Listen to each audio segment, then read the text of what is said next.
ছাত্র সমাজের নামে নবান্ন অভিযান থেকে কতটা ডিভিডেন্ড পেল বিজেপি। গতকালই ছাত্র সমাজের মুখপাত্র সায়ন তিনি বলেছিলেন, করজোড়ে অনুরোধ করেছিলেন রাজনৈতিক নেতারা যেন না আসেন মিছিলে, কিন্তু দেখা গেল অর্জুন সিং বিজেপি নেতা, দেখা গেল অম্বিকা রায় বিজেপি বিধায়ক, এছাড়াও বিভিন্ন বিজেপি নেতা আটকও হলেন।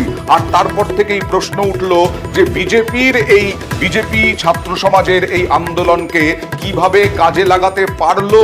যদিও অর্জুন সিং বলছেন আসলে তিনি বাবা হয়ে এসেছেন, একজন মেয়ের বাবা হয়ে তিনি বিচার চাইতে এসেছেন। সায়ন শুভঙ্করের মধ্যে যাদের নেতৃত্বে মূল মিছিল শুরু হয়েছিল, সেই শুভঙ্করও কি বলছেন দেখুন। আপনারা তো ডাক দিয়েছিলেন ছাত্র সমাজের ব্যানারে, কিন্তু আজকে বিজেপির শীর্ষ নেতৃত্বরা রয়েছে, আপনারা কালকে আসতে না করেছিলেন। শীর্ষ নেতৃত্বকে আমরা হাত জোকে বলেছিলাম মিছিলের পুরো ভাগে থাকবেন না, আপনারা পুরো ভাগে থাকবেন না। অবশ্যই সমস্ত দলে, শুধু বিজেপির নয়, সমস্ত দলের রাজনৈতিক যারা দায়িত্বে আছে তারা মিছিলে থাকুন, আমরা আহ্বান করছি এখনো অবধি, কিন্তু মিছিলের পুরো ভাগে থাকবেন না দয়া করে। অর্জুন সিং এসেছেন, আসতে পারেন, আরো বিধায়ক এসেছেন, তাদের স্বাগত।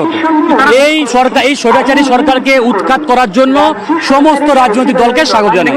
তাহলে কি ছাত্রদের মিছিলই থাকলো?